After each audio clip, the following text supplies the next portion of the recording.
어쩜 이렇게 시간이 안 가는지 정말 버스 안에서 going 이불 속에서 going going은 언제나 너에게 going going.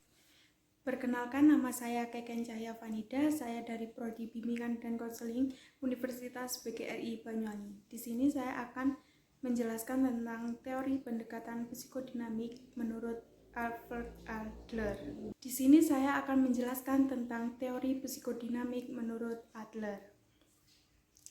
Pencetus pendekatan Adlerian adalah Alfred Adler, dan pengembangan signifikan dari pendekatan ini adalah dilakukan oleh Rudolf Dekkers.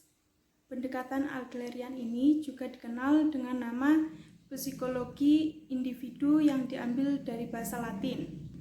Karena secara teoritisnya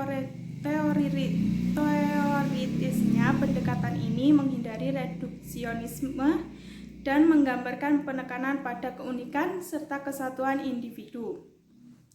Fokus pendekatan ini adalah pemahaman individu dalam konteks sosial yang tertanam dari keluarga, budaya, sosial, dan pekerjaan individu tersebut.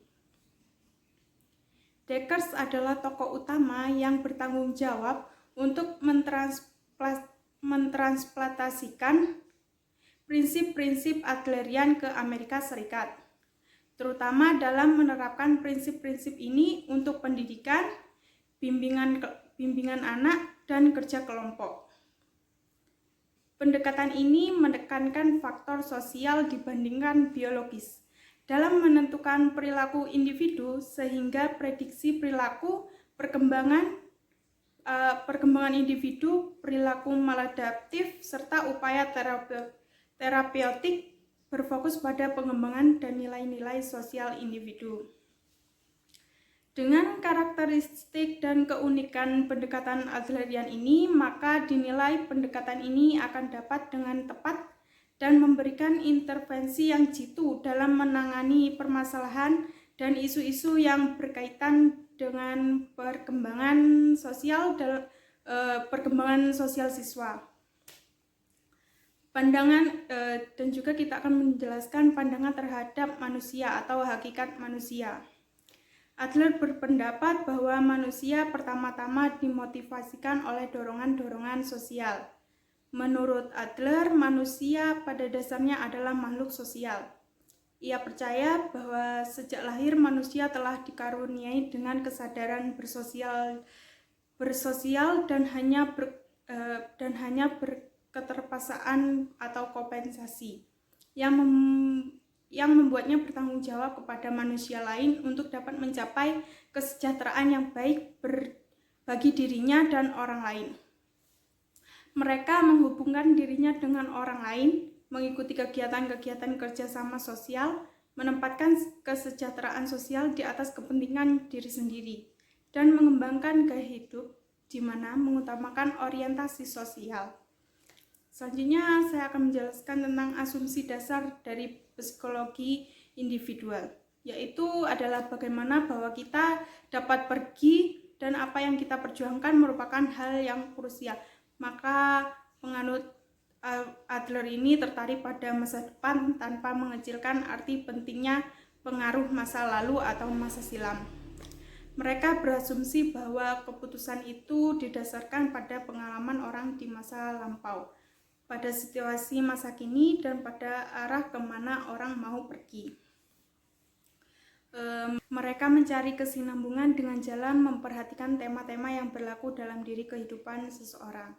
Selanjutnya yaitu karakter kunci yang membedakan psikoanalisis dengan pendekatan lain. Ada 5. Yang pertama yaitu pandangan tentang manusia. Pendekatan konseling Adlerian ini melihat manusia sebagai makhluk yang membawa potensi negatif, sehingga sering disebut sebagai aliran pesimistik. Hal ini berbeda dengan pendekatan psikoanalisis yang menganggap bahwa sebagai manusia itu makhluk yang membawa potensi positif. Yang kedua yaitu struktur kepribadian. Psikoanalisis mengungkapkan bahwa manusia memiliki struktur kepribadian yang terdiri dari 3 aspek ya, yaitu min apparatus, yaitu id, ego, dan superego. Sementara itu di pendekatan konseling Adlerian ini tidak secara khusus membahas struktur kepribadian tersebut, lebih fokus pada reaksi emosi dan gaya hidup manusia yang berkaitan dengan keyakinan dasar. Yang ketiga yaitu tujuan pendekatan. Tujuan pendekatan psikoanalisis yaitu membentuk kembali struktur karakter individu dengan cara membuat kesadaran yang disadari di dalam diri klien atau mengetahui dan mengungkapkan hal-hal yang menyakitkan yang jauh, yang ditekan jauh dalam alam bawah sadarnya. Sementara itu, tujuan pendekatan konseling Adlerian adalah membantu individu untuk mengembangkan gaya hidup yang lebih sehat dan lebih efektif. Yang keempat yaitu pertemuan antara terapis dengan klien, yaitu pendekatan konseling yang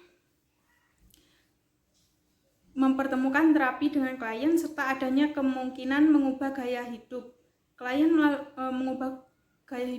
melalui pengalaman dan pemahaman yang diperoleh dalam hubungan tersebut. Hal ini berbeda dengan pendekatan yang lebih fokus pada analisis mimpi, resistensi, dan transferensi. Pemahaman dari sumber-sumber dan fungsi. Yang kelima yaitu pemahaman sumber-sumber dan fungsi simptomatologi. Pendekatan konseling Adlerian ini memberikan kepada konselor suatu kerangka konseptual untuk melihat tingkah laku serta pemahaman sumber-sumber fungsi simptomatologi. Hal ini berbeda dengan pendekatan psikoanalisis yang lebih fokus mengurangi ketegangan dan pemahaman terhadap sifat-sifat karakter ya. Seperti selanjutnya yaitu konsep kunci terapi Adlerian mencakup kompleks inferioritas, kompleks superioritas, gaya hidup. Yang pertama yaitu kompleks inferioritas.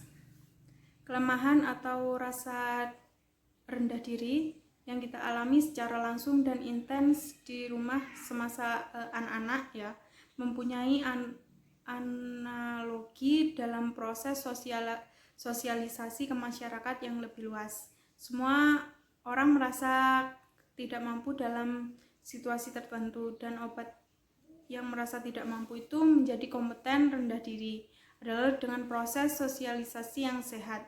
Oleh karena itu, Adler memandang inti psikologi adalah mengajarkan orang bagaimana menyesuaikan diri secara sosialisasi dengan baik, karena rasa rendah diri kita itu berkembang dari situasi masa kecil hingga kita bisa bersosialisasi di luar. Selanjutnya yang kedua yaitu superioritas.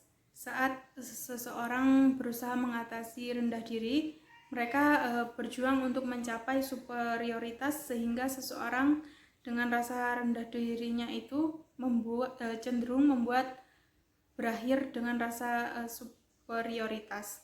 Perjuangan itu kita akan raih untuk meninggalkan inferioritas kita. Pada dasarnya kita menciptakan kepribadian dan menentukan arah serta gerak hidup kita. Kompleks superioritas dapat berupa sikap berlaku bergantung, mengeksploitasi keinginan orang lain yang akan hubungan sosial untuk mengendalikan mereka dengan kelemahan, atau berupa perilaku mendominasi dan sombong. Dalam kasus tersebut, orang tersebut telah salah berasumsi bahwa perilaku dan situasi membuat mereka lebih unggul, dan kondisi mereka yang menderita itu gagal untuk mencapai potensi mereka, dan kurangnya hubungan sosial itu terbukti dari kesalahan tersebut. Banyak dari kita yang berhasil mempertahankan tujuan superioritas kita karena keinginan kita akan berhubungan sosial dan kegunaannya.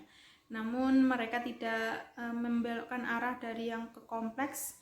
Kita mulai melihat neurosis atau bahkan psikosis Namun dalam kasus ini, selama orang tersebut memiliki kepentingan sosial yang sehat, mereka dapat mengatasi masalahnya. Yang ketiga yaitu gaya hidup. Sebelum kita mencapai usia sekolah, kita menciptakan prototipe diri kita sendiri, yaitu melalui kita mempunyai cara-cara unik kita sendiri dalam berusaha memperbaiki rasa rendah diri kita dan menemukan kesalahan-kesalahan dan keberhasilan kita sendiri.